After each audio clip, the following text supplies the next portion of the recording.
Assalamualaikum warahmatullahi wabarakatuh. Di video kali ini saya akan menjelaskan tentang eh, materialitas dan risiko audit pada mata kuliah auditing. Pada pembahasan kali ini saya akan membahas tentang yang pertama, apa definisi materialitas, dan yang kedua, pentingnya konsep materialitas dalam audit.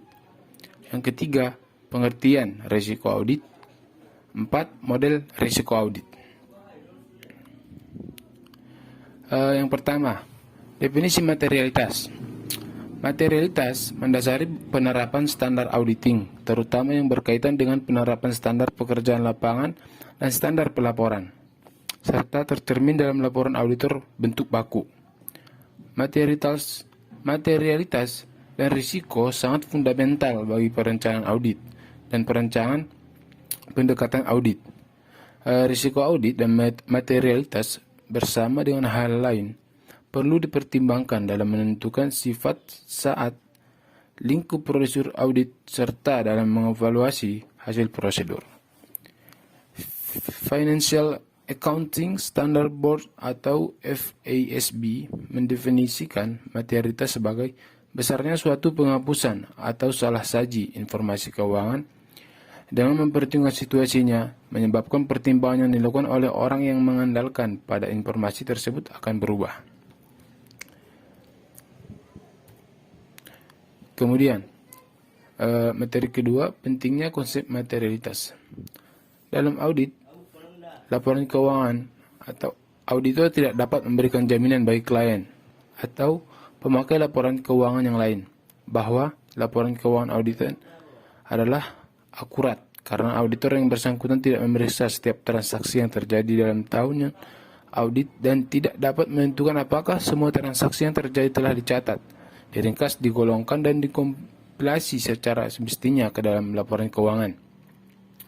Auditor memberikan keyakinan atau assurance sebagai berikut. Yang pertama, auditor dapat memberikan keyakinan bahwa jumlah-jumlah yang disajikan dalam laporan keuangan beserta pengungkapannya telah dicatat, diringkas, digolongkan, dan dikompilasi. Yang kedua, auditor dapat memberikan keyakinan bahwa ia telah mengumpulkan bukti audit kompeten yang cukup sebagai dasar memadai untuk memberikan pendapat atas laporan keuangan auditan. Yang ketiga, auditor dapat memberikan keyakinan dalam bentuk pendapat atau memberikan informasi dalam hal terdapat perkecualian bahwa laporan keuangan sebagai keseluruhan disajikan secara wajar dan tidak terdapat salah saji material karena kekeliruan dan ketidakberesan. Pengertian materi selanjutnya, pengertian risiko audit. Dalam perencanaan audit, auditor harus mempertimbangkan risiko audit. Menurut SA Seksi 312, risiko audit dan materialitas dalam pelaksanaan audit. Risiko audit menurut mereka ialah risiko yang terjadi dalam hal auditor tanpa disadari tidak memodifikasi pendapatnya sebagai mestinya atau suatu laporan keuangan yang mengandung salah saji material. Semakin pasti auditor dalam menyatakan pendapatnya, semakin rendah risiko audit yang auditor bersedia untuk menanggungnya. Dan materi yang terakhir, model risiko audit. Ada beberapa model risiko audit.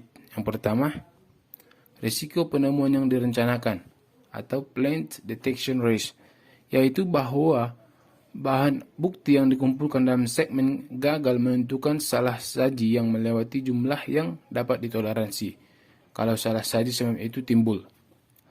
Yang kedua, risiko bawaan atau inherent risk.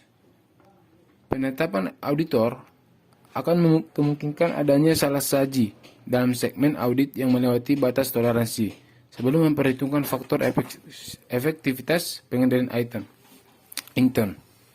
Yang ketiga, risiko pengendalian atau control risk, yaitu ukuran penetapan auditor akan